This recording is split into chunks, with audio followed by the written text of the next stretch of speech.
سيدنا محمد كما صليت على إبراهيم وعلى آل إبراهيم في العالمين إنك حميد مجيد. قال الله تبارك وتعالى في كلامه المجيد أعوذ بالله من الشيطان الرجيم بسم الله الرحمن الرحيم. أو كالذي مر على قرية وهي خاوية على عروشها قال أنى يحيي هذه الله بعد موتها فأماته الله 100 عام ثم بعثه قال كم لبثت قال لبثت يوما أو بعض يوم قال بل لبثت 100 عام فانظر إلى طعامك وشرابك لم يتسنه وانظر إلى حمارك ولنجعلك آية للناس وانظر إلى العظام كيف ننشرها ثم نكسوها لحما فلما تبين له قال أعلم أن الله على كل شيء قدير. اللہ تبارک و تعالی نے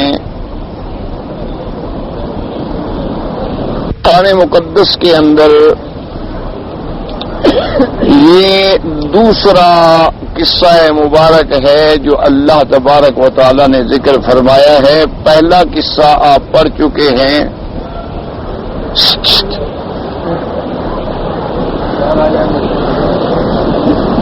پہلا قصہ الحمدللہ آپ پڑھ چکے ہیں کہ وہ مناظرہ تھا سیدنا ابراہیم الخلیل علیہ السلام کا نمرود سے اس بات وجود باری تعالی پر کہ یعنی وہ اللہ کے ذات اور وجود کا بھی منکر تھا، دہری تھا.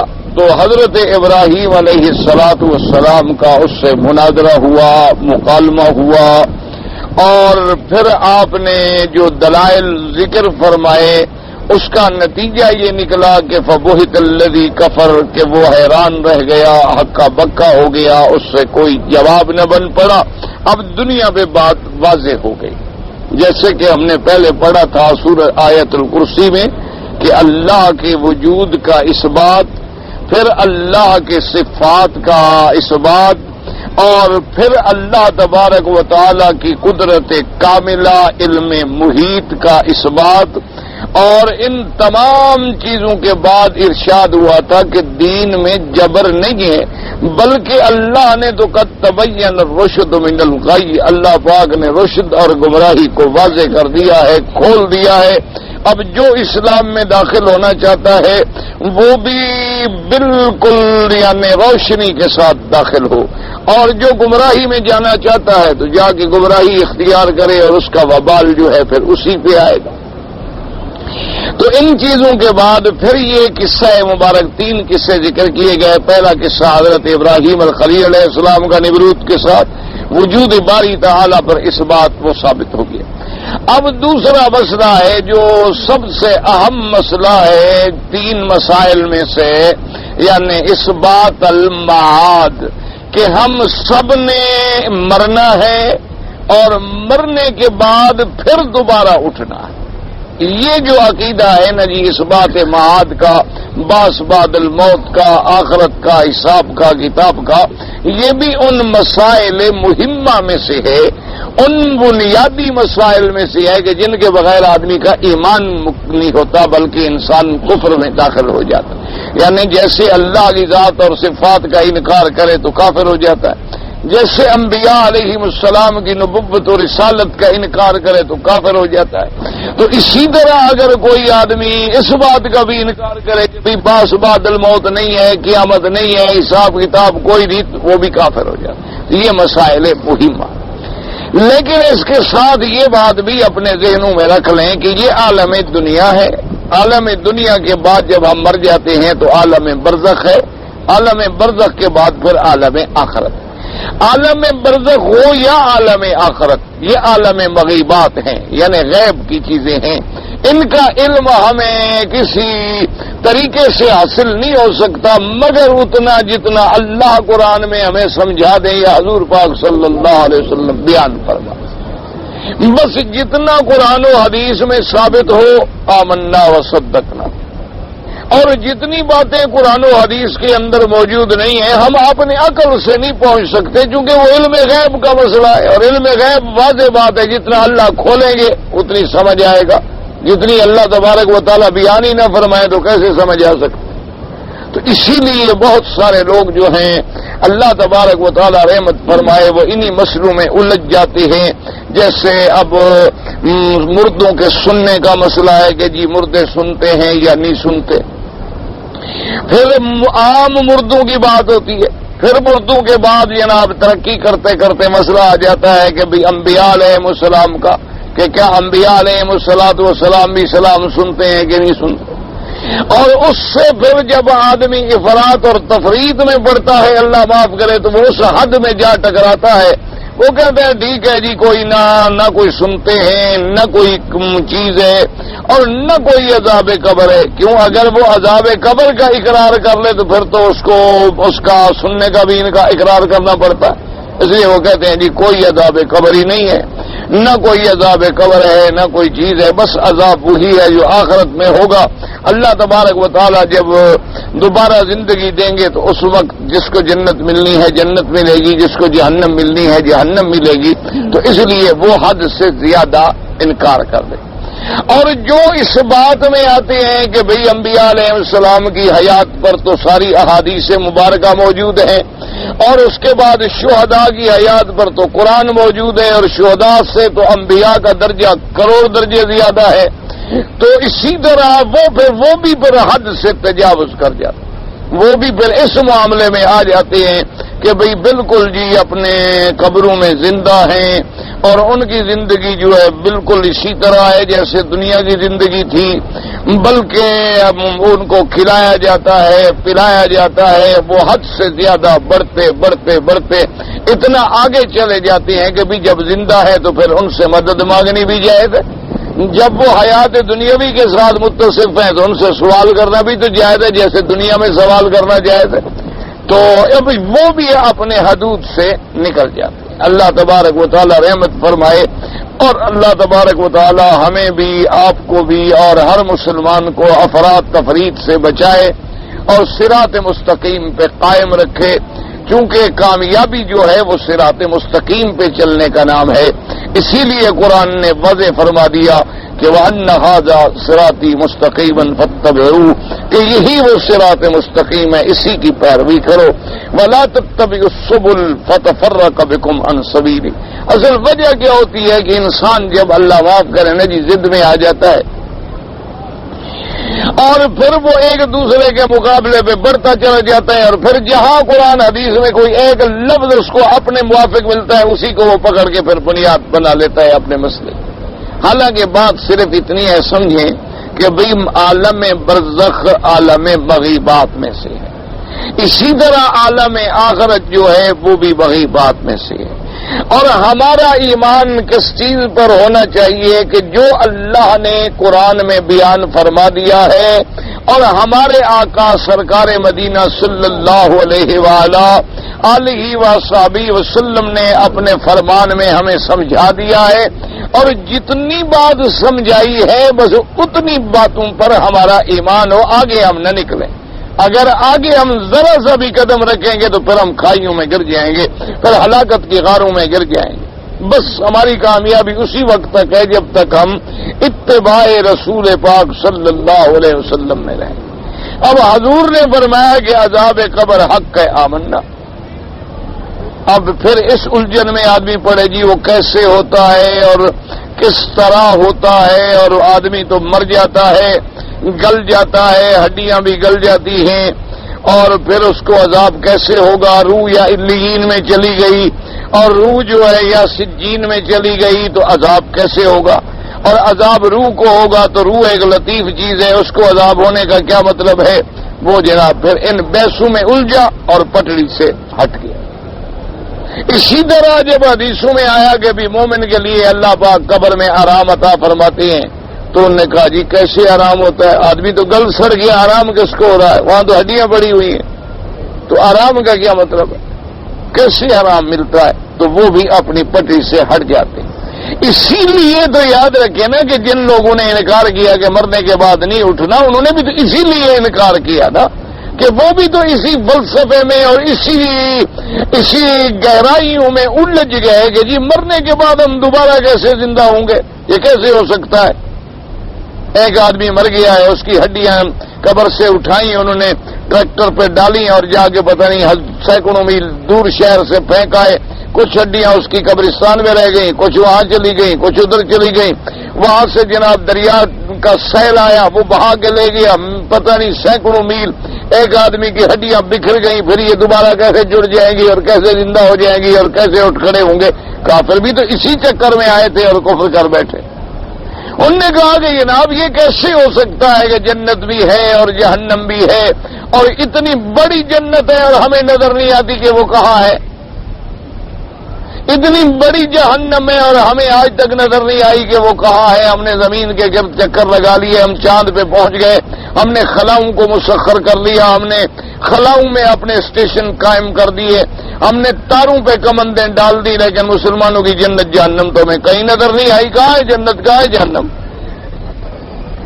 تو وہ بھی تو اسی وجہ سے کافر بنے جس وجہ سے ہم مسلمان بھٹک رہے ہیں۔ اللہ معاف فرمائے کہ جی وہ جنت کہاں ہے اور جہنم کہاں ہے، اور نے کہا کہ جی وہ پل صراط ہوگی اور صراط سے گزرنا ہوگا، اور وہ بال سے باریک ہوگی اور تلوار سے تیز ہوگی، اور پھر اس پہ آدمی کیسے گزریں گے اور کیسے وہاں سے گزر ہوگا۔ انہوں نے کہا یہ تو محض ایک افسانہ ہے، ڈرامہ ہے، لوگوں کو ڈرانے کے لیے گھڑا گیا ہے تاکہ لوگ ڈریں اور ہماری بات کو مانے کہ نہیں مانو گے تو پھر جہنم ملے گی، مانو گے تو جنت ملے گی۔ نہ کوئی جنت ہے نہ کوئی جہنم ہے، کچھ نہیں ہے بالکل۔ انا للہ و انا الیہ راجعون۔ اللہ تبارک و تعالی معاف کرے۔ ٹھوکر کہاں لگی؟ صرف اسی بات پہ کہ بھئی ہم نے اپنے عقل سے وہ باتیں سمجھنے کی کوشش کی کہ ہاں ہمارا عقل نہیں پہنچ سکتا۔ دیکھو یہ ایک چھوٹی سی گھڑی ہے، میں اس کو مال اپنے عقل سے تفسیر ابن کثیر کے ترجمے کے زور سے بنانا شروع کروں تو بنا لوں گا۔ ایک چھوٹی سی گھڑی ہے، معمولی سی گھڑی، میں اس کے لیے جناب آگے میں کہوں ٹھیک ہے جناب ماشاءاللہ تفسیر ابن کثیر پڑھتے ہیں، پڑھاتے ہیں، طالب العلم ہیں، آج میں 7 دفعہ فاتحہ کا ترجمہ پڑھ کے تو بس اس کو شروع کرتا ہوں، لے کے پڑھ انشاءاللہ ٹوٹ جائے گی۔ 7 دفعہ نہیں تو 27 دفعہ ترجمہ پڑھ لو۔ اگر آپ گھڑی والے کو دیں گے جو اس کو جاننے والا ہے، وہ اس کو مشین میں رکھے گا، کھولے گا، دیکھے گا، بتلا دے گا کہ حضرت اس میں فلاں نقص ہے، آپ چھوڑ دیں فلاں پرزہ بدلنا ہے، سیل بدلنا ہے، یہ بدلنا ہے، ہم ٹھیک کر کے آپ کو دے دیں گے۔ وہ 1 منٹ لگائے گا، حالانکہ جاہل آدمی ہے، اس نے کبھی قرآن ہی نہیں پڑھا،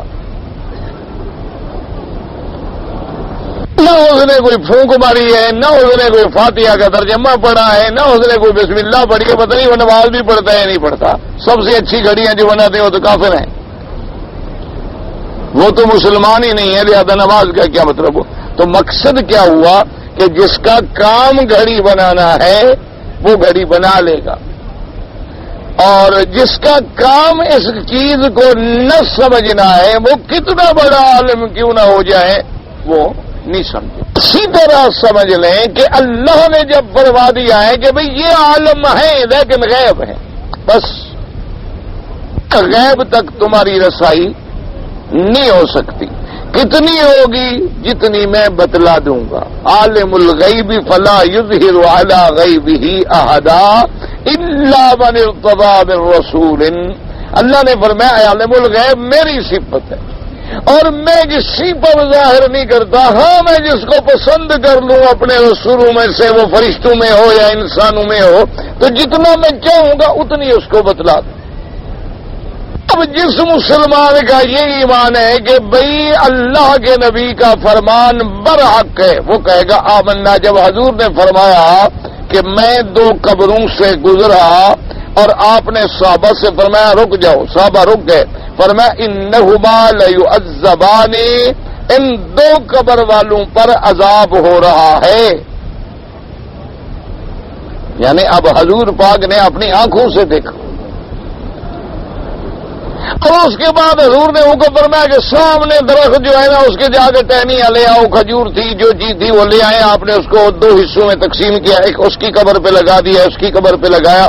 اور میں دعا بھی کرتا ہوں اور میں امید کرتا ہوں کہ جب تک یہ سبز رہیں گی، زندہ رہیں گی، اللہ کا ذکر کریں گی، اللہ تبارک و تعالیٰ کے ذکر کی وجہ سے ان کی قبروں پر عذاب جو ہے اٹھ جائے گا. اب جب حضور فرمائے کہ میں نے اپنی آنکھوں سے دیکھا ہے، اب جو نہ مانے تو وہ کیسے مسلمان ہو سکتا ہے جب حضور نے اپنی آنکھوں سے دیکھا؟ حضور نے فرمایا کہ مجھے معراج کی رات میں دکھلایا گیا کہ زانیوں کو عذاب کیسے ہو رہا ہے، شرابیوں کو عذاب کیسے ہو رہا ہے، سود خاروں کو عذاب کیسے ہو رہا ہے، وہ مولوی جو حق بات چھپاتے تھے ان کو عذاب کیسے ہو رہا ہے. یہ سارے منظر میرے پاک نبی کو دکھلائے گئے. تو حضور کے دیکھنے میں کسی کو شک ہے تو پھر اسلام کیسا ہے، ایمان کیسے ہے؟ پھر اپنے عقل لڑانے کی کیا ضرورت ہے کہ جی عذاب کیسے ہوگا اور کس طرح ہوگا اور کیوں کر ہوگا اور کیسے ہوگا. اس طرح تو پھر تم ایک ذرا سی بات بھی نہیں سمجھ سکتے ہو کہ اللہ نے یہ جو آنکھ میں ایک پتلا رکھا ہے پانی کا، اس میں ایک بلبلا ہے. یہ بال جو ہے نا اندر گول سا، اس میں کیا ہے؟ پانی کا قطرہ. اس میں آخر کون سی ایسی چیز ہے کہ اس کی اتنی پرواز ہے کہ زمین سے 500 سال کا فاصلہ ہے آسمان. اگر درمیان میں کوئی حارج نہ آ جائے، بادل نہ آ جائے، کوئی فضا نہ آ جائے تو نظر سیدھی آسمان تک چلی جائے گی. ایک بلبلے پانی میں اللہ نے اتنی طاقت رکھ دی ہے. اب کہے کہ کیسے ہے؟ کوئی آنکھ نکال کے کہے میں دیکھنا چاہتا ہوں اس میں طاقت کہاں ہے، تو انشاءاللہ اندھا ہو جائے گا اور تو کوئی فائدہ نہیں ہوگا. ایک فائدہ ہوگا کہ اندھا ہو جائے گا. اللہ نے 2 کان لگا دیے، ایک ادھر ایک ادھر،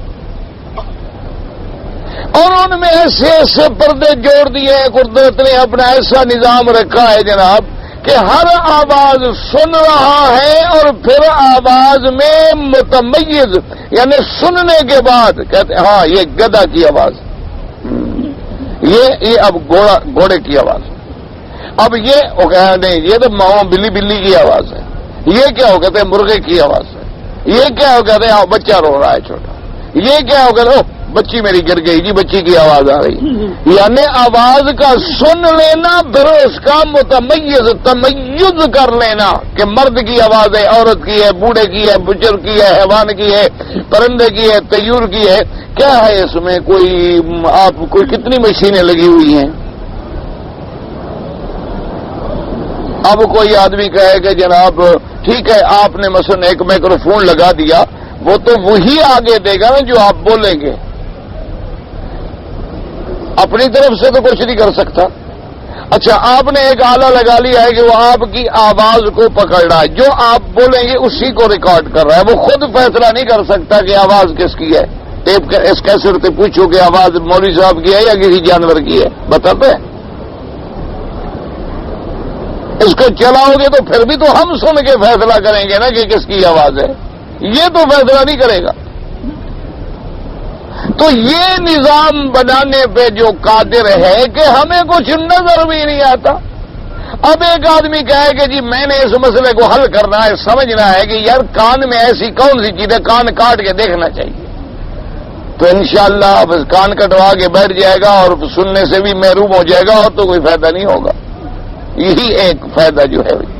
اچھا اب دماغ دیکھو جی، ایسے عجیب سا ایک بھیجا ہے، مغز ہے، عجیب چیزوں میں جناب اس کو ایسے سیٹ کیا ہوا ہے کہ آدمی دیکھ کے حیران ہو جاتا ہے. کبھی کسی جانور کا بھیجا دیکھ لینا، جانور کا مغز تو لوگ خریدتے ہیں نا کھانے کے لیے، پکاتے ہیں، بکرے کا، دمبے کا، جانور کا مغز لیتے ہیں. اس کو آپ دیکھ لیں کہ کیسے قدرت نے اس کو نظام سے جوڑا ہے، تا بتا رکھا ہوا ہے، کیسے اس کے ساتھ تاریں لگی ہوئی ہیں، اور جناب سارے بدن پہ حکومت کر رہا ہے عقل. آواز آئے گی، عقل آرڈر کرے گا کان کو کہ سنو. ایسے کان نہیں متوجہ ہوتے. اگر کوئی چیز ہوگی عقل حکم دے گا نہ آنکھوں کو کہ دیکھو. اب اس کے بعد دماغ حکم دے گا کہ آگے چل کے ذرا پتہ کریں یہ واقعہ کیا ہے، پھر قدم اٹھ، ساری باڈی پہ وہ کنٹرول کر رہا ہے، اور کھوپڑی کھول کے کوئی کہے میں دیکھنا چاہتا ہوں کہ کیا ہے تو دیکھ لے، کچھ سمجھ آ جائے گا انشاءاللہ 1 منٹ میں۔ اللہ کی رحمت سے جب زندہ ہی نہیں ہوگا تو رپورٹ کس کو دے گا؟ اس لیے جب ہمارے بدن کی ایک مشینری ہمیں سمجھ نہیں آ رہی تو جو عالم ہی دوسرا ہے اس کے بارے میں ہم اپنے عقل لڑاتے پھریں گے، جناب قبر کیسے ہوگی اور عذاب کیسے ہوگا اور ثواب کیسے ہوگا، جنت کیسے ہوگی، پل صراط کیسے ہوگی، حوض کوثر کیسے ہوگا، اتنی برتن کیسے ہوں گے، جنت والے جنت میں جائیں گے۔ اب ایک آدمی جو ہے جناب اس کو تو ایک بیوی بھی تنگ کر دیتی ہے اور وہاں اللہ میاں 70 حوریں اس کو عطا فرمائیں گے، اور یہ ہوگا یہ ہو کہتے ہیں جی ڈرامے ہیں، افسانے ہیں، مسلمانوں نے ایسے گھڑے ہوئے ہیں، بس کافر تو مزے کر رہے ہیں اور ہمیں انہوں نے وعدوں پہ ٹرکھایا ہوا ہے کہ تمہیں قیامت میں حوریں ملیں گی اور قیامت میں تمہیں یہ ملے گا، اور کچھ بھی نہیں ہے، کوئی حال نہیں ہے، بس یہاں کما کھا لو، آگے پیچھے کچھ نہیں۔ سارے چیزیں ہیں، اللہ نے ہر چیز کو کھولا۔ اس لیے فرماتے او کالذی مر علی قریۃ وہی خاویۃ علی عروشها، فرماتے ہیں کہ میرے مدنی صلی اللہ علیہ وسلم اس بندے کا حال دیکھیں، قصہ دیکھیں جو ایک بستی پہ گزرا، جو بستی ویران ہو چکی۔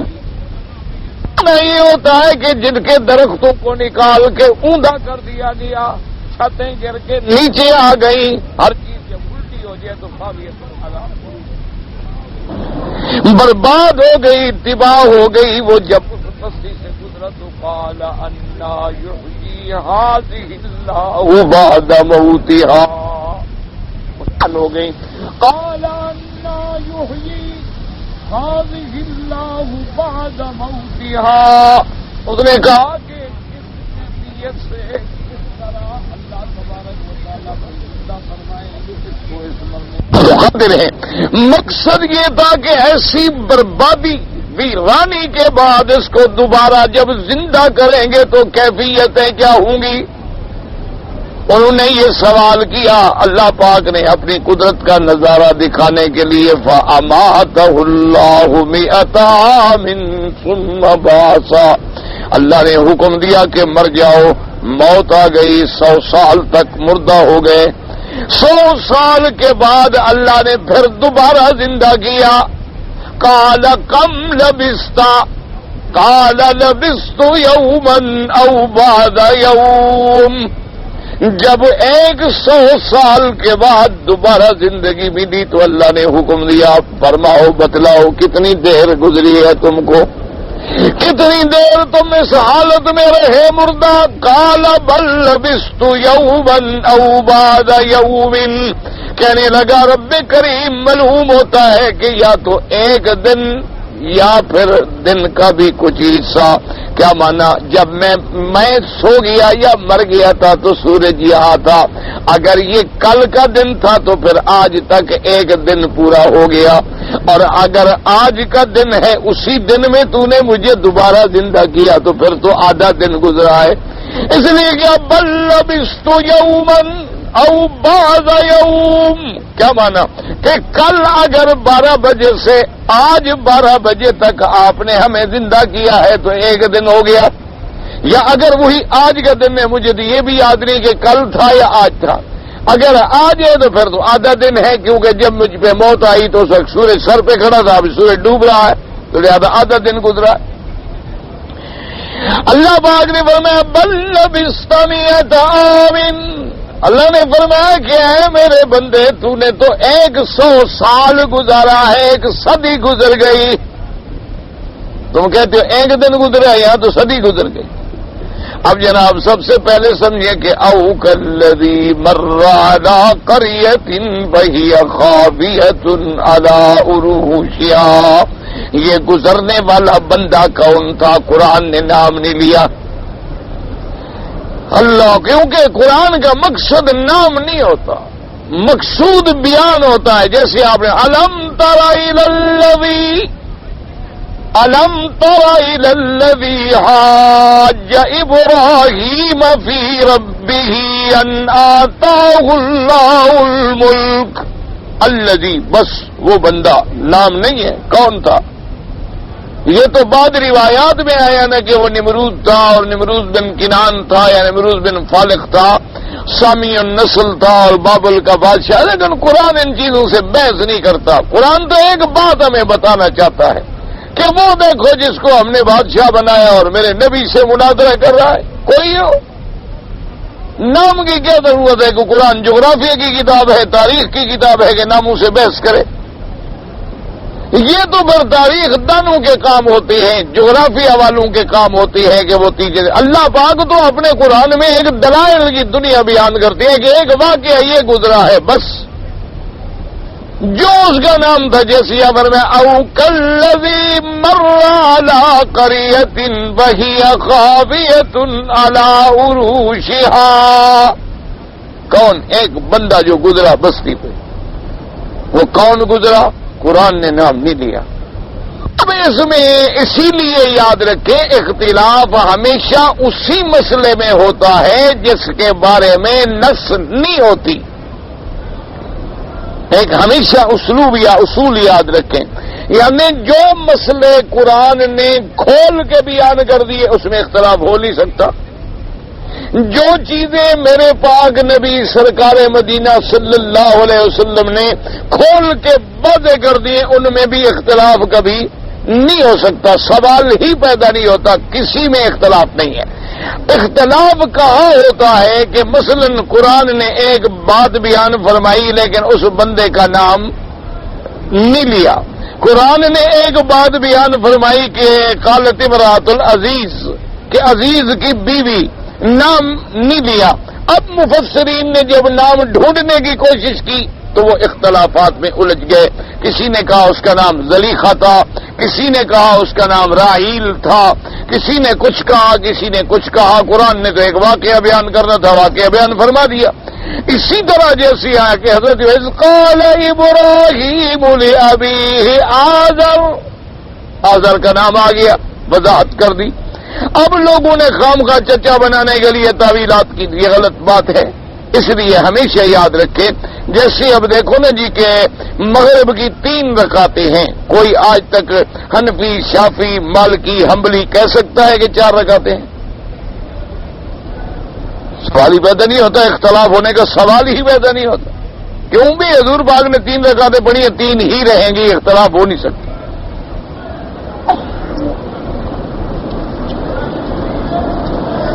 اچھا، وطر میں آ کے اختلاف ہو گیا.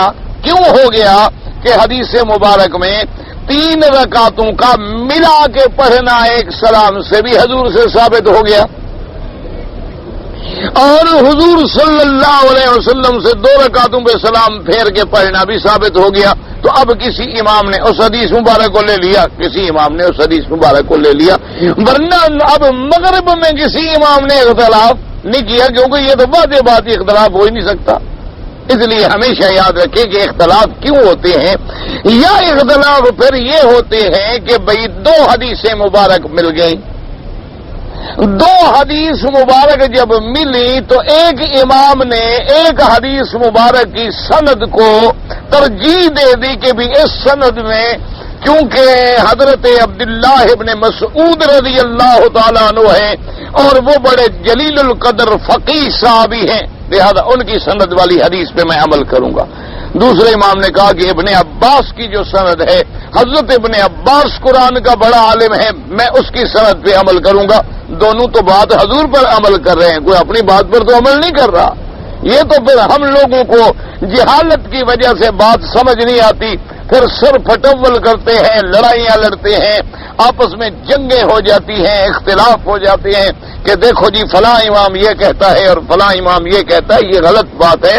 یہ اعتراض اس وقت تک ہوتے ہیں جب علم نہیں ہوتا. جب اللہ علم عطا فرما دے تو پھر بات جو ہے بالکل واضح اور سمجھ. اب دیکھیں نا، اللہ نے نام نہیں لیا. جب نام نہیں لیا اب مفسرین نے ڈھونڈا تو بعد نے کہا کہ وہ ارمیا نبی تھے، ان کا نام تھا ارمیا علیہ السلام. ایک دوسرا قول ہے انہوں نے کہا کہ نہیں، وہ ارمیا علیہ السلام نہیں تھے بلکہ حضرت عزیر علیہ السلام نبی تھے۔ دو قول ہو گئے۔ اچھا، بعض لوگوں نے کہا کہ بالکل نہیں، وہ تو جو آدمی تھا نا وہ تو نبی، وہ تو مسلمان بھی نہیں تھا۔ کیوں اللہ پر یہ کہہ رہا ہے کہ اللہ کیسے مردوں کو زندہ کرے گا؟ وہ تو انکار کر رہا ہے، انکار کرنے والا نبی کیسے ہو سکتا ہے؟ دیکھیں 3 قول بن گئے۔ تو اب اختلافات جو ہیں اس لیے بن جاتے ہیں بات کو۔ انہوں نے کہا کہ وہ تو کہہ رہے ہیں انا یحیی اللہ بعد موتہا، اللہ کیسے زندہ کریں گے اس کو مرنے کے بعد؟ وہ تو انکار کر رہا ہے، جب انکار کرے تو نبی کیسے ہو سکتا ہے؟ یہ آ گئے اختلاف، اس لیے ہمیشہ بات کو سمجھا کریں۔ لیکن راجح قول کیا ہے؟ بات کو یاد رکھیں، یعنی راجح قول جمہور کس طرف ہے کہ نہیں، وہ اللہ کے نبی تھے اور انکار نہیں تھا۔ چلو یہاں تو ہم کہہ دیں کہ جی نبی نہیں تھے، وہاں تو بالکل نص موجود ہے، اذ قال ابراہیم رب ارنی کیف تحیی الموتی، پھر وہاں کیا کرو گے؟ ایک جگہ تو اگر انکار کرنے سے نعوذ باللہ تم کہتے ہو کہ انکار جو ہے یہ دلیل ہے کہ وہ کافر تھا، وہاں تو ابراہیم علیہ السلام کا نام موجود ہے، وہ بھی کہہ رہے ہیں کہ اللہ میاں مردوں کو کیسے آپ جلاتے ہیں؟ تو اصل مقصد یہ ہے کہ بات کو سمجھیں۔ ایک ہوتا ہے کہ اللہ مردوں کو زندہ نہیں کر سکتے، ایک ہے کہ مردہ دوبارہ زندہ نہیں ہوں گے، یہ تو کفر ہے۔ ایک یہ ہے کہ چونکہ ہم نہیں جانتے کہ مردوں کو اللہ، ہمارا ایمان ہے اللہ زندہ کریں گے، زندہ ہوں گے۔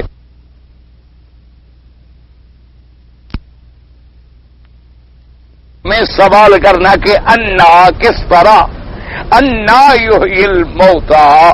اچھا، اسی طرح یاد رکھیں کہ پھر جو باطل فرقے ہوتے ہیں وہ قرآن پاک میں پھر لغوی بحثیں نکالتے ہیں، منطقی بحثیں نکال کے لوگوں کو گمراہ کرتے ہیں، جیسے لفظ یہاں آ گیا نا انا یحیی اللہ، قرآن پاک میں دیکھیں نا جی کا لفظ مبارک کیا ہے، قال انا یحیی ھذہ اللہ بعد موتہا۔ اب جو باطل فرقے ہیں نا انہوں نے کہا نا جی کہ جب پوچھا گیا عورتوں کے بارے میں کہ عورت کے ساتھ میاں بیوی جو ہیں آپس میں کس طرح لیٹ سکتے ہیں، تو اللہ نے فرمایا کہ نساؤکم حرث لکم، عورتیں جو ہیں تمہاری کھیتی ہیں، فاتو حرثکم انا شئتم، کہ تم اپنی کھیتی میں جس طرح چاہو آؤ۔ تو اب جو باطل فرقے تھے انہوں نے کہا ٹھیک ہے عورت ساری کھیتی ہے، چاہے آگے ہو پیچھے ہو سب جائز ہے، انہوں نے انا کا معنی یہ لے لیا، اب وہ گمراہ ہو گئے۔ حالانکہ انا کا معنی یہ نہیں تھا کہ مکان بدل دو، بلکہ کیفیت کا اختلاف تھا۔ جیسے یہاں موت کا انکار نہیں، حیات کا انکار نہیں، لیکن اللہ کا نبی وہ کیفیت دیکھنا چاہتے ہیں۔ وہاں بھی اللہ نے مرد کو حق دیا کہ کیفیت چاہے تم کوئی بدل لو، بیٹھ جاؤ، لیٹ جاؤ، کھڑے ہو جاؤ، کچھ کرو، یہ نہیں کہ مکان بدل لو۔ مکان تو وہی تمہارا حرث رہے گا جہاں سے اللہ تمہیں کھیتی دیتا ہے اولاد کی۔ اس لیے تو اللہ نے پہلے ساری آیت میں پابندی لگا دی کہ نساؤکم حرث لکم، پھر آگے یہ بھی نہیں فرمایا فاتو نساء، فاتو حرث لکم، اپنی کھیتی میں، یعنی جگہ تو ایک ہے، کیفیات تبدیل ہو سکتی ہے۔ یہاں بھی اللہ کی قدرت پر تو ایمان ہے، لیکن مردے کو زندہ کرنے کی جو کیفیت ہے اس کا پتہ نہیں، اسی کے بارے میں سوال کر رہے ہیں کہ اللہ آپ مردے کو تو زندہ فرمائیں گے، میرا ایمان ہے، لیکن کیسے؟ کہ مر گیا، ہڈیاں ہو گئی، ریزہ ہو گیا، پھر کیسے زندہ ہوگا؟ اگر مجھے آپ دکھلا دیں تو میرا علم جو ہے علم الیقین سے عین الیقین تک بڑھ جائے۔ اب دیکھیں قرآن نے نام نہیں لیا تو اس لیے اختلاف ہو گیا، حالانکہ بحث میں پڑھنے کی ضرورت ہی نہیں تھی۔ جس چیز کا قرآن نام لے آپ بھی لے لیں، نام نہ لے، بس جب اللہ نے نام نہیں لیا تو اس کی حکمت ہے۔ اچھا، اس لیے بہرحال راجح قول یہی ہے کہ وہ حضرت عزیر علیہ السلام۔ اچھا، اب جناب مسئلہ یہ آ گیا، ایک تو اوک الذی مرہ، وہ گزرنے والے نبی کون تھے؟ حضرت عزیر علیہ السلام، راجح قول یہی ہے۔ اب دوسرا مسئلہ یہ آ گیا کہ قرآن نے کہا علی قریۃ، اب کون سی بستی؟ قرآن نے اس کا بھی ذکر نہیں فرمایا، بس فرما دیا کہ او کالذی مر علی قریۃ، ایک قریے پہ گزرے، وہ قریہ کون سا تھا اس کا بھی قرآن نے نام نہیں لیا۔ تو بعض علماء نے فرمایا اس کی مراد ہے بیت المقدس، کیونکہ جب بخت النصر بادشاہ نے بیت المقدس پہ چڑھائی کی اور یہودیوں کو قتل کیا، بیت المقدس کی مسجد کو ویران کر ڈالا، اور مسجد میں جتنی چیزیں لگی ہوئی تھی وہ سب اکھاڑ کے سونا چاندی خزائن سب لے گیا اور سب بربادی ہو گئی، اور 6 لاکھ آدمی قتل کر ڈالا، اور 70,000 سے زیادہ ان کے خاندانوں کو قید کر کے ساتھ لے گیا۔ تو ایسی کیفیت میں جب اللہ کے نبی گزرے تو ویرانی اور بربادی کا منظر نظر آیا، تو فوراً پیغمبر کے دماغ میں یہ سوال آیا اور انہوں نے اپنے اللہ کے سامنے یہ سوال رکھا۔ اس لیے بعض علماء مفسرین کرام نے فرمایا کہ اس بستی سے مراد بستی کون سی ہے؟ بیت المقدس ہے۔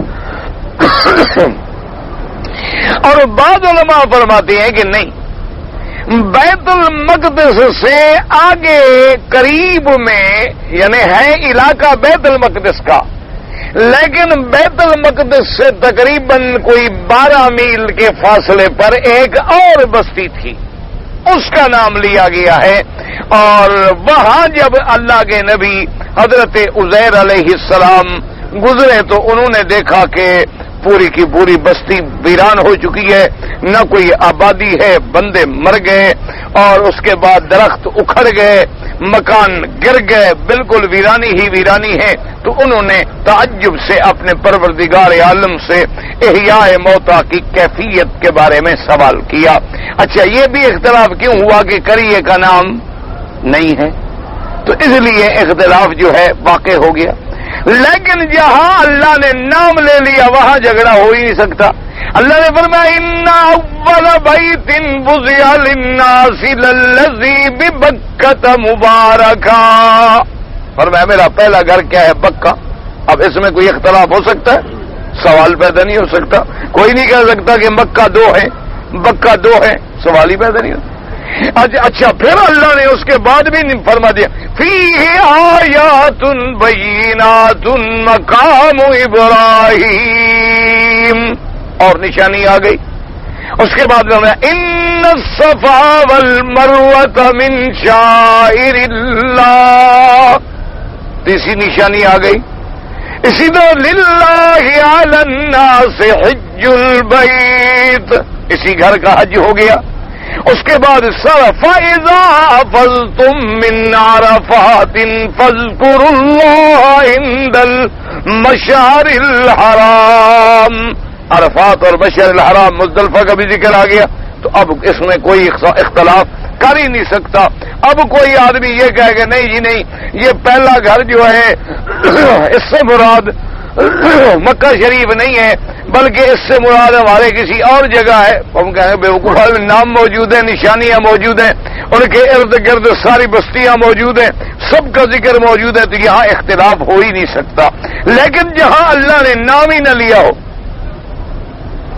اسی طرح جیسے اللہ ضرب اللہ مثلا قریۃ آمنۃ مطمئنۃ یأتیہا رزقها رغدا من کل مکان، اللہ نے فرمایا ایک بستی تھی امن والے مزے میں، صبح و شام کھلا رزق مل رہا تھا، اللہ کی نعمتوں کا کفر کیا، اللہ نے پکڑ لیا۔ وہ کون سی بستی تھی؟ نام نہیں لیا۔ اب جھگڑا ہو، اب لوگوں نے پھر تحقیق کی، اور تحقیق کا میدان ہمارے پاس کیا ہے؟ وہی اسرائیلی روایات، اور تو میدان ہے کوئی نہیں۔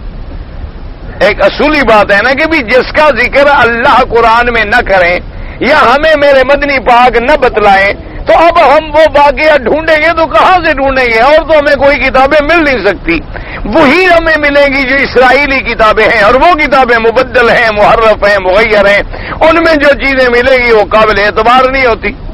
اس لیے ہمیشہ یاد رکھیں ایسے مسائل میں اختلاف ہوتا ہے۔ ایک مسائل ہوتے ہیں کہ باطل فرقے خود اپنے لوگوں کو گمراہ کرنے کے لیے وہ پھر لغوی بحثوں کے سہارے لیتے ہیں. جیسے اللہ نے فرمایا کہ روزہ رکھو، کب سے روزہ شروع ہوگا؟ روزے کا وقت کب شروع ہوتا ہے؟ بھئی ہر آدمی کو پتا ہے، کم از کم یہ تو جانتے ہو. روزہ کیسے شروع کرتے ہو؟ دوپہر سے. ہر کی نماز پڑھ کے روزہ رکھتے ہو. حتی یتبین لکم الخیط الابیض من الخیط الاسود من الفجر. فجر سے شروع ہو گیا. اچھا اب کہاں تک لے جانا ہے؟ ثم اتموا الصیام الی اللیل. اب روزے کو پورا کرو. کہاں تک؟ رات تک. اب جو باطل فرقے تھے نا شیعہ، انہوں نے کہا جی الی اللیل ہے، تو یہ اب دیکھنا یہ چاہیے ہمیں کہ الہ انتہا کے لیے ہوتا ہے تو کیا لیل داخل ہے یا خارج ہے؟ لغوی بحث میں آ گئے. انہوں نے کہا بابا نہیں، غروب شمس کے ساتھ روزہ نہیں کھلتا، بیٹھے رہو جب تک تارے نہ نکلے. رات تو داخل ہو نا، ابھی رات تو داخل ہی نہیں ہوئی. کیوں؟ انہوں نے کہا کہ جیسے محاورات میں آتا ہے کہ سرت من البصرۃ الی الکوفہ، میں نے سیر کی بصرے سے کوفے تک. تو کہتے ہیں یہ تھوڑا کہ کوفے کو نہیں دیکھا، کوفے کو بھی تو دیکھا، کوفے میں بھی تو گیا نا، ورنہ یہ تھوڑا تھا کہ بارڈر سے ہو کے واپس آ گیا. تو لہذا الہ بمانے ماں ہے، کوفہ بھی دیکھنے میں داخل ہے، تو یہاں رات بھی داخل ہے جب تک تارے نہ نکلیں افطار نہ کرو. اب لغوی بحثوں میں آ کر لوگوں کو گمراہ کر دیا. اچھا، اور جو پکا مسلمان تھا اس نے کہا کہ بھئی اتنی لمبی چوڑی الجھن میں جانے کی ہمیں ضرورت کیا ہے؟ یہ قرآن کس پہ اترا ہے؟ رحمت للعالمین پر. اور کیا ہمارے مدنی نے خود روزہ رکھا کہ نہیں رکھا؟ حضور پاک سرکار مدینہ نے قرآن میں روزے فرض ہونے کے بعد اپنی زندگی میں روزے رکھے ہیں کہ نہیں رکھے؟ رکھے. بس دیکھ لیتے ہیں ابھی حضور نے افطار کب فرمایا. اگر حضور نے کیا ہے تارے نکلنے کے بعد تو ہم بھی اسی وقت کریں. اگر حضور نے افطار فرمایا سورج ڈوبنے کے فوراً بعد، اور ساتھ یہ بھی فرما دیا کہ جب تک میری امت افطار میں جلدی کرے گی اور سحری میں دیر کرے گی اس وقت تک رحمت اور خیر ہوگی، تو بات ہی ختم ہوگی. پھر ہم الہ بمانے ماں اور الہ بمانے انتہا اور الہ بمانے اللہ اور الہ بمانے اس میں بحثوں میں الجھنے کی ہمیں ضرورت کیا ہے کہ ہم الجھتے رہیں؟ اس لیے ہمیشہ یاد رکھا کریں کہ جتنی چیز اللہ بتلا دے، قرآن کھول دے، میرا مدنی پاک بیان فرما دے، صحابہ رضوان اللہ علیہم اجمعین ہمیں پہنچا دے، آمنا و صدقنا. اور جن باتوں کو قرآن پاک نے بیان نہیں کیا، علماء نے بطور اقوال ذکر کیا، ہم بھی اس کو بطور اقوال لے لیں گے. ہاں ہو سکتا ہے حضرت عزیر ہوں، ہو سکتا ہے حضرت ارمیہ ہوں، ہو سکتا ہے بستی سے مراد بیت المقدس ہو سکتا ہے بستی سے مراد کوئی اور بستی ہو. مقصد تو یہ دکھلانا ہے کہ ایک بستی ویران ہو گئی، لوگ مر گئے، ایک نبی نے سوال کیا، اللہ نے ان کو دوبارہ کیسے زندہ کرنے کی کیفیت کے بارے میں ایک فیصلہ کیا. تو ایک بات صرف اتنی تھی اس لیے. اچھا، دوسرا مسئلہ یہاں یہ سمجھیں کہ او کالذی مر علی قریۃ. قریہ عام طور پہ کہتے ہیں بستی کو عشاء کے بعد درس کے بعد عشاء کے بعد. مسئلہ آپ کو یاد ہے، ابھی درس ہے، قاعدہ ہوتا ہے جب قرآن پڑھا جا رہا ہو سنیں، جب فارغ ہو جائے، فارغ ہونے کے بعد جب فارغ ہو جائیں گے حاضر، آپ کی میں سنوں گا، ابھی آپ میری سنیں. جب میں درس سے فارغ ہو جاؤں آپ تشریف لے آئیں، بزرگ ہیں، ہم آپ کی بات سنیں گے انشاءاللہ. لازمی بات ہے نا، کہیں چوٹ پڑی ہو تو رگ پھڑکتی ہے. ہمیں تو تجربہ ہوتا ہے نا کہ کہاں جہاں چوٹ پڑے گی مرض ہو ہی نا. آپ جناب سپریٹ ڈالیں نا جہاں زخم ہوگا، فوراً اگر ٹھیک ہوگا تو زخم کو نہیں لگے گا، وہ تو ہمیں اندازہ ہو جاتا ہے. خیر ایسی کوئی بات نہیں ہے، پٹی شٹی ساری جانتے ہیں، آپریشن کی ضرورت پڑے گی تو کر لیں گے، لیکن درس کے بعد. اب اس کے بعد جناب سمجھیں اللہ تبارک و تعالیٰ کہ قریہ عام طور پہ کہا جاتا ہے بستی کو، لیکن کبھی کبھی قریے کا اطلاق شہر پر بھی ہوتا ہے، یاد رکھیں. ورنہ عام طور پہ لفظ ہوتا ہے مصر یا مدینہ یا بلد، لیکن کبھی قریہ عام طور پہ کہا جاتا ہے بستی. لیکن کبھی کبھی قرآن نے قریے کا معنی جو ہے اس کا معنی بیان اس شہر پر بھی، جیسے قرآن سورۃ یوسف کے قصے میں آتا ہے وَاسْأَلِ الْقَرْيَةِ الَّتِي كُنَّا فِيهَا، حضرت یوسف کے بھائیوں نے کہا کہ ابا سے کہہ دیں ان بستی والوں سے پوچھ لیں کہ جہاں ہم تھے، حالانکہ وہ تو مصر سے آ رہے تھے، کوئی بستی میں تو نہیں تھے، اچھے خاصے شہر سے آ رہے، جیسے اللہ نے یہاں فرمایا لِتُنذِرَ أُمَّ الْقُرَىٰ وَمَنْ حَوْلَهَا، کہ میرے مدنی محمد مصطفیٰ صلی اللہ علیہ وسلم آپ ام القریٰ، بستیوں کی ماں، بستیوں کی ماں کیا ہے؟ مکہ، یہ مکہ مکرمہ جو ہے یہ ام القریٰ ہے، ام کہتی ہے اصل، ام کہتے ہیں راس، ام کہتے ہیں ماں۔ وجہ کیا ہے کہ جب اللہ نے پانی پیدا فرمایا تو عین اسی جگہ جہاں کعبہ ہے اسی جگہ ایک بلبلا تھا پانی کا، جہاں اب کعبہ اللہ نے بنایا ہے ایک بلبلا تھا، اسی سے پھر زمین بنائی گئی اور زمین کو بچھایا گیا، اللہ نے ہوا چلائی پانی خشک ہو گیا، اوپر جو غبار اٹھا دھواں بنا اس سے آسمان بنے، اور نیچے جو سختی آئی تو زمین بنی، اور عین بلبلا جو ہے اسی جگہ اللہ نے اپنا کعبہ بنایا، اپنا گھر بنایا۔ اسی لیے بعض علماء نے فرمایا کہ کعبۃ اللہ جو ہے یہ مرکز دنیا ہے، یہ مرکز دنیا ہے، جیسے ساری کائنات کا مرکز تلاش کرنا ہو تو کیا ہے؟ کعبۃ اللہ ہے۔ جیسے بعض علماء نے فرمایا کہ پوری دھرتی کا جیسے بندے کی ناف ہے نا، انہوں نے کہا سرہ جو ہے یہ کعبۃ اللہ کی جگہ ہے، پوری زمین جتنی اللہ نے پیدا فرمائی، تو اس لیے اب سب سے پہلے کعبہ بنا، پھر اسی سے ساری زمین بچھائی گئی، تو سب کی ماں کیا بن گئی؟ ماں بن گیا مکہ۔ اس لیے اللہ نے فرمایا لِتُنذِرَ أُمَّ الْقُرَىٰ وَمَنْ حَوْلَهَا، کہ ام القریٰ، اور یہاں بھی اللہ نے لفظ جو ہے قریہ فرمایا ہے، تو بعض علماء نے فرمایا کہ قریہ سے مراد کیا ہے؟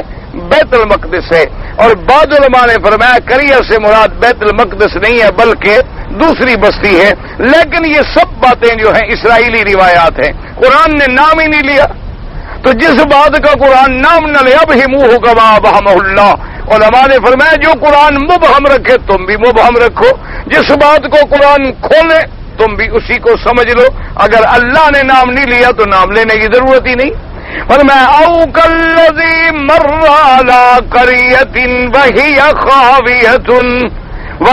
خاویۃ علی عروشها قال انا یحیی هذه اللہ بعد موتها فاماتہ اللہ 100 عام ثم بعثہ، اللہ پاک نے ان پر موت ڈالی 100 سال کے لیے، اس کے بعد ان کو زندہ کیا۔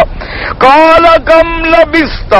قال لبثت یوما او بعض یوم، قال بل لبثت 100 عام فانظر الى طعامك وشرابك لم يتسنى، اللہ نے فرمایا میرے نبی صرف یہ نہیں، ہم نے آپ کو 100 سال تک مردہ رکھا لیکن آپ کی کسی چیز کو بدلنے بھی نہیں دیا، یعنی دیکھیں لباس اسی طرح ہے، ورنہ دیکھو نا جی اگر ناخن بڑھتے تو 100 سال میں کہاں پہنچ جاتے، اگر بال مبارک بڑھتے داڑھی کے تو 100 سال میں کہاں پہنچ جاتے، اگر کپڑے بوسیدہ ہوتے تو 100 سال کے بعد ان کی کیا کیفیت ہے؟ فرمایا نہیں، صرف یہ نہیں، ادھر اپنے طعام پر بھی نظر ڈالو، فانظر الی طعامک وشرابک، دنیا تو فریزر بنا رہی ہے نا، فریج بنا رہی ہے، کولڈ سٹوریج بنا رہی ہے، کتنے دن کے لیے رکھ لو گے؟ 2 دن، مہینہ، 2 مہینے، 4 مہینے، 6 مہینے، بات ختم۔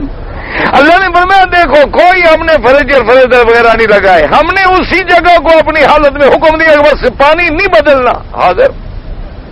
فرمایا فانظر الی طعامک وشرابک لم یتسنہ لم یتغیر، اپنے کھانے کی چیزوں کو دیکھو، پانی کی چیزوں کو دیکھو، ان کو بھی ہم نے نہیں بدلنے دیا، صرف آپ کو نہیں بدلنے دیا، آپ بھی اپنی جگہ رہے، آپ کے اندر بھی کوئی تغیر نہیں آیا، کوئی تبدل نہیں آیا۔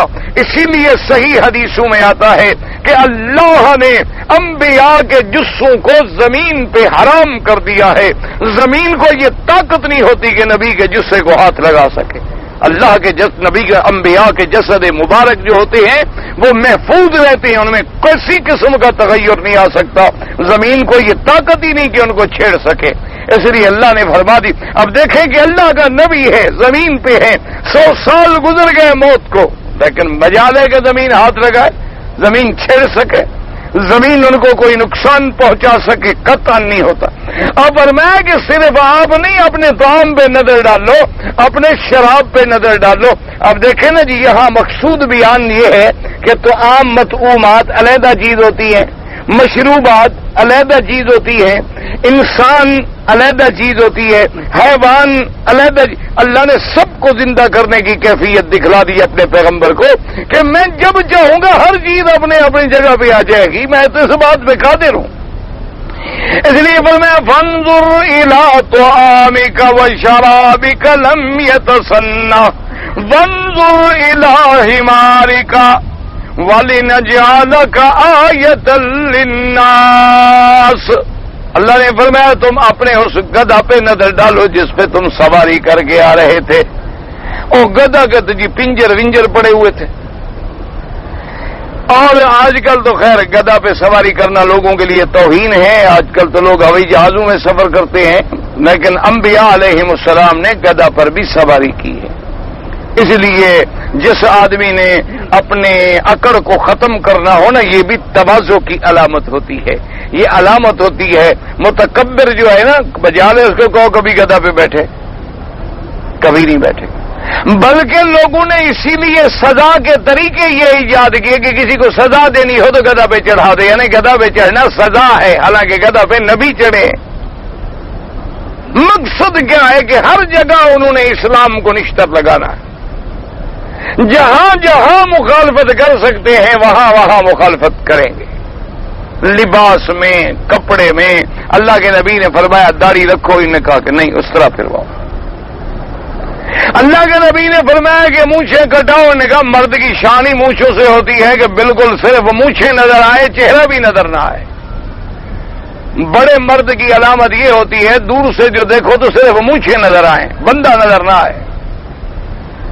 حضور نے فرمایا کہ مانگ سیدھی نکالو، نے کہا نا جی الٹی نکال، سیدھی مانگ جو نکالتی ہیں ان کا نعوذ باللہ ان کا دماغ 2 حصوں میں تقسیم ہو جاتا ہے، یہ الٹی جو نکالتی ہے نا الٹا ہو جاتا ہے۔ وہاں تو تقسیم سیدھی رہے گی کہ پھر بھی جڑ جائے گی، یہ تو الٹا ہے، جڑنے کا امکان بھی نہیں رہے گا انشاءاللہ۔ اللہ تبارک و تعالیٰ کے پیغمبر نے فرمایا کہ نظر نیچی رکھو، نے کہا نہیں جی نظر آزاد ہے، جدھر چاہو پھراؤ۔ انہوں نے کہا جی اللہ نے آنکھیں دیکھنے کے لیے تو دی ہیں، اسی لیے تھوڑی دی ہیں کہ ہم ان کو خامخواہ زمین پہ ہی گاڑے رکھیں۔ پھر حسن کو کون دیکھے گا، جوانی کو اٹھتی کو کون دیکھے گا؟ آنکھیں ہمیں ملی اسی لیے ہیں کہ آنکھیں پھاڑ پھاڑ کے لوگوں کی بہو بیٹیوں کو دیکھو، اور تمہاری بہو بیٹیوں کو لوگ دیکھیں، کیونکہ جب تم کسی کی بہن بیٹی پر نظر ڈالتے ہو تو لوگ اندھے ہیں، ان کی آنکھیں نہیں ہیں۔ یا تمہارے ہاں لوہے کے اور فولاد کے کوٹ لگے ہوتے ہیں، وہاں لوگوں کی نظر نہیں جا سکتی، وہاں بھی جاتی ہے۔ پھر اس لیے ہر کام میں مخالفت کی گئی کہ گدھا پہ، حالانکہ میرے مدنی سرکار اسی مکہ مکرمہ میں آپ نے بغلہ پہ خچر پہ بھی سواری فرمائی، آپ نے گدھا پہ بھی سواری فرمائی، آپ نے گھوڑے پر بھی سواری فرمائی، حضور صلی اللہ علیہ وسلم پیدل بھی چلے، ہر کام دکھائے، کیوں؟ وہاں تو تواضع تھی، اللہ کے آگے جھکے ہوئے ہیں، وہ جانتے تھے کہ عزت دینے والا رب ہے، وہ چاہے تو زمین پہ بیٹھنے والوں کو عزت دے دے، وہ چاہے تو کرسی والوں کو ذلیل کر دے، اس کی مرضی ہے، اس کے ہاتھ میں عزت ہے۔ اگر صرف کرسی پہ بیٹھنے سے عزت ہوتی تو ہر کوئی کرسی بنا کے چھت پہ رکھ کے اکیلا بیٹھ جاتا، اس سے عزت بن جاتی، کچھ بھی نہیں ہوتا۔ عزت دینے والا تو رب ہے، جس کو چاہے عزت دے، جس کو چاہے ذلت دے، مالک اللہ کی ذات۔ اس لیے فرمایا کہ دیکھو چلو اب آپ دیکھیں، آپ اپنے ایسے جانور کی طرف نظر ڈالیں، وانظر، اور یہ ہم نے کیوں کیا؟ تاکہ نشانی بن جائے لوگوں کے لیے کہ ہم مارنے پہ بھی قادر ہیں، مارنے کے بعد جلانے پہ بھی قادر ہیں۔ فرمایا وانظر الی العظام کیف ننشزها ثم نکسوها لحما، فرمایا نظر ڈالو، نظر تدبر، غور سے نظر ڈالو، فکر کرو کہ ان ہڈیوں کو ہم کیسے زندہ کرتے ہیں، اور پھر دیکھو ان ہڈیوں پہ ہم گوشت کیسے چلاتے ہیں. پہلے تو دیکھو کہ ہر ہڈی کیسے اپنی اپنی جگہ آ رہی ہے, پھر ہڈیاں کیسے جوڑ رہی ہیں, کیسے ہم نے اسٹرکچر جو تھا وہ اس کا ڈھانچہ بنا دیا. اب دیکھو ان میں کیسے ہم گوشت چڑھاتے ہیں, پھر ان میں کیسے ہم روح ڈالتے ہیں. اب جب یہ سارا نظام ہوا فلما تبین له قال اعلم ان اللہ علی کل شیء قدیر. بس اللہ پاک نے جب یہ ساری کیفیات کھول دی تو اس کے بعد اللہ کے نبی نے کہا کہ میں جانتا ہوں, میں علم رکھتا ہوں, مجھے علم ہے اس بات کا کہ میرا اللہ ہر چیز پہ قادر ہے. میں تو صرف وہ کیفیت دیکھنا چاہتا تھا. تو اللہ تبارک و تعالی آپ کو بھی اور ہمیں بھی ہر مسلمان کو صحیح دین نصیب فرمائے. میرا چھوٹا بھائی کہتے ہیں جی کہ فوت ہو گیا ہے, اللہ پاک اس کو جنت نصیب فرمائے, اور جتنے فوت ہو گئے سب کے لیے دعا کریں اللہ سب کو جنت الفردوس نصیب فرمائے, اور جو زندہ ہیں اللہ سب کو ہدایت نصیب فرمائے اور سب کا خاتمہ ایمان پہ ہو. اسماء صلاۃ اعلی محبتی وعارفوا منی ارا ما لا ترون واسمع ما لا تسمعون, یہ پوری حدیث لکھیں حوالے کے ساتھ. جب تک حوالہ نہ ہو درمیان میں ایک ٹکڑا نہ لکھیں, حوالے کے ساتھ لکھیں کہ حدیث کہاں سے شروع ہو رہی ہے, سند کیا ہے, راوی کون کون ہے, کس محدث نے اس حدیث کو نقل کیا ہے اور مرتبہ حدیث کیا ہے. اگر ہم مدینہ منورہ جائیں تو جانے سے پہلے طواف نہ کریں تو دم پڑ جائے گا. نہیں, دم نہیں پڑے گا. دم پڑتا ہے اس وقت جب آفاق سے آتے ہیں اور حج کر کے عمرہ کر کے پھر آفاق لوٹتے ہیں. اگر آپ مکے میں رہتے ہیں باہر جا رہے ہیں طواف الوداع نہ کریں تو دم نہیں پڑے گا. لیکن افضل سب کے لیے ہے کہ جب باہر جاؤ تو طواف الوداع کر کے جاؤ, کیونکہ موت حیات کا پتہ ہی نہیں, پتہ نہیں ہم باہر نکلے مر جائیں, پتہ نہیں پھر مکہ نصیب ہو یا نصیب نہ ہو, سب اللہ کے ہاتھ میں ہے. واپس آنے پر طواف نہیں عمرہ کرنا پڑے گا. جب آپ اپنے ملک سے واپس آئیں گے, چونکہ آپ میقات گزریں گے, آپ کا میقات یلملم ہے, تو بہرحال جو آدمی بھی میقات سے واپس آئے وہ لازم اگر سیدھا مکے آ رہا ہے تو اس کو عمرہ کرنا چاہیے. عمرہ نہیں کرے گا تو عمرہ قضا بھی کرنا پڑے گا اور دم بھی دینی پڑے گی. اگر ہم جدے میں جائیں کسی کام کے سلسلے میں تو کیا ہمیں عمرہ کرنا پڑے گا؟ نہیں, کیونکہ جدہ جو ہے وہ ہل میں ہے, حرم سے تو باہر ہے لیکن میقات کے اندر ہے, میقات یلملم ہے. تو اس لیے اگر کوئی آدمی جدہ جائے تو اس کو واپسی پر اگر چاہتا ہے عمرہ کرنا تو کر لے, ورنہ کوئی ضروری نہیں ہے. چھٹی جائے تو عمرہ کرنا پڑے گا؟ ہاں بالکل کرنا پڑے گا. نماز ظہر کے بعد عصر کی اذان سے پہلے نوافل قضا پڑھ سکتے ہیں. آپ کے والد صاحب, میرے والد صاحب یہاں رہے ہیں تقریباً مدت جو ہے ملا جلا کے اگر دیکھی جائے تو 40 سال, ورنہ کچھ عرصہ پھر واپس بھی چلے گئے. رکن یمانی کو بغیر طواف کے ہاتھ لگائیں؟ بالکل نہ لگائیں. یہ سوال تو ایک ہی آدمی ہے میرے خیال میں, ماشاءاللہ قلم بھی ایک ہے, خط بھی ایک ہے, نمبر کا طرز بھی ایک ہے, میرے خیال میں فارغ ہے بیچارہ. چلو ٹھیک ہے ماشاءاللہ.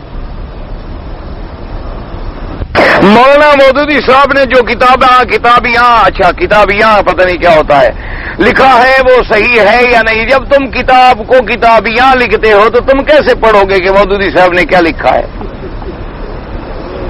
جب ایک آدمی نے پوچھا, ایک مولوی صاحب بیٹھے تھے کہ جی آپ کون سی کتاب پڑھاتے ہیں؟ انہوں نے کہا جی مشکوت شریف.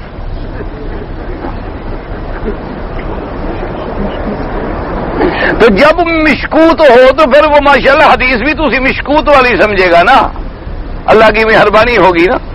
تو اسی طرح جیسے کسی نے پوچھا, دیکھا نا ایک داڑھی والا آ گیا, مولوی بیچارہ ڈر گیا, اس نے کہا کوئی بڑا بزرگ عالم آ گیا, اس نے کہا حضرت آپ کیسے؟ انہوں نے کہا یوسف. انہوں نے کہا سبق پڑھو یوسف ہے جس کو یوسف کا, تو تم کیسے فیصلہ کرو گے؟ مودودی صاحب فوت ہو گئے, اللہ ان کی قبر پہ رحمتیں کرے. جو آدمی فوت ہو جائے کسی کے بارے میں برا لفظ زبان سے نہ نکالو, چاہے وہ تم اس کو مانو چاہے نہ مانو. موت کے بعد معاملہ سب کا اللہ کے سپرد ہے. ان کی کتابوں کے اندر بعض چیزیں غلط ہیں جن پر علماء نے ان کی گرفت کی ہے, یہ علماء کا کام ہے. بعض چیزیں انہوں نے اچھی بھی لکھی ہیں, تو بہرحال باقی بحث کی ضرورت نہیں ہے. جب ایک آدمی فوت ہو گئے، ان کے خدمات بھی ہیں لیکن انہوں نے غلطیاں بھی کی ہیں، ان کی کتابوں کے اندر بعض مسائل جو ہیں وہ جمہور امت کے خلاف ہیں، اس لیے علماء نے ان پر گرفت بھی کی ہے، لیکن اب زیادہ بحث کی ضرورت نہیں۔ اللہ معاف عطا فرمائے، اللہ سب کو جنت کے فیصلے فرما دے، اللہ ہر کسی کی غلطیاں معاف فرما دے۔ ثقلان کے معنی جو ہیں وہ انسان اور جن ہیں۔ معنی یہ ہوتا ہے کہ ورنہ اللہ کو تو کوئی چیز مصروف نہیں کر سکتی۔ سنفرغ لکم ایھا الثقلان، یعنی یہ تنبیہ ہے، ان کے لیے تحدید ہے کہ اب ہم صرف تمہارے حساب کی طرف توجہ کریں گے۔ معنی یہ ہوتا ہے کہ جب پھر اللہ کی ذات حساب لینے والی ہو تو پھر کون بچ سکتا ہے؟ تذکرہ اولیاء اللہ، یہ وہ کتاب ہے، اولیاء ہوا میں گئے، پانی میں گزر گئے، تو تذکرہ اولیاء اللہ نہ قرآن ہے نہ حدیث ہے، لوگوں کے لکھے ہوئے قصے ہیں، اللہ جانے کتنے درست ہیں، کتنے صحیح ہیں، کتنے غلط ہیں۔ سمجھ آ گئی واقع؟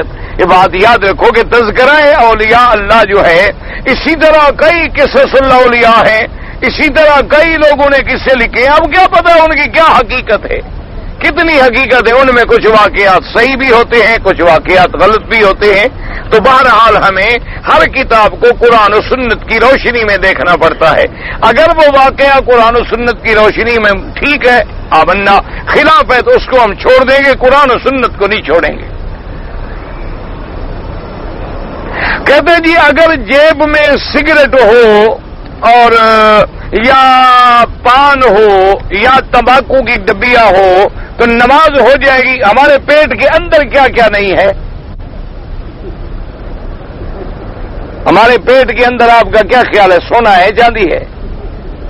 اگر اتنا بڑا کچھ ہونے کے بعد نماز ہو جاتی ہے تو یہ ڈبی سے نماز تو ہو جائے گی، لیکن ہے بے ادبی، کیونکہ اس کو ہم نکال نہیں سکتے۔ اس کو ہم نکال سکتے ہیں، پیٹ کے اندر جو بلا ہے ہم کہاں نکال کے پھینک دیں؟ ہمارے بس میں ہی نہیں، اور اس لیے لیکن جو ڈبی ہے اس کو تو ہم باہر پھینک سکتے ہیں نا، اس لیے ایسی چیزوں کو لے کر مسجد میں آنا جائز نہیں ہوتا۔ حضور نے فرمایا کہ کچا بسل کھانے والا بھی نماز علیحدہ بڑے جماعت میں نہ آئے، کسی دوسرے کو تکلیف کا باعث نہ بنے، اور تم سگریٹ پی کے اور تمباکو اور پتہ نہیں کیا کیا بلائیں کھا کے، بعض آدمی اللہ معاف کرے اتنی سگریٹ پیتے ہیں ان کے پورے کپڑوں سے سگریٹ کی بو آتی، یعنی اگر وہ نماز میں ساتھ کھڑے ہو جائیں۔ اگلے دن مجھے ایک دوست نے کہا کہ جمعہ کی نماز میں پڑھ رہا تھا، میرے ساتھ جو آدمی کھڑا تھا انہوں نے کہا اس کے کپڑوں میں سگریٹ کی اتنی اللہ معاف کرے حمق تھی کہ مجھے نماز میں الٹی آ رہی، لیکن اب میں چھوڑ بھی نہیں سکتا تھا، بھاگ بھی نہیں سکتا تھا، نماز فرض کیسے چھوڑ دے بیچارہ۔ لیکن یہ بات جو ہے ان لوگوں کو چاہیے، اللہ پاک ہر کسی کو تمام بری عادتوں سے بچائے، لیکن اگر یہ بیماری ہے بھی تو جب نماز کے لیے آ رہے ہو مسواک کرو، منہ صاف کرو، منہ میں الائچی رکھو، اپنی خوشبو لگاؤ، اچھی طرح آؤ تاکہ اللہ کے دربار میں حاضری دی جائے، تو ادب کے ساتھ خذوا زینتکم عند کل مسجد۔ کہتے ہیں جی کہ اگر ہم دم کا بکرا جو ہے مکے میں ذبح کر دیں اور ذبح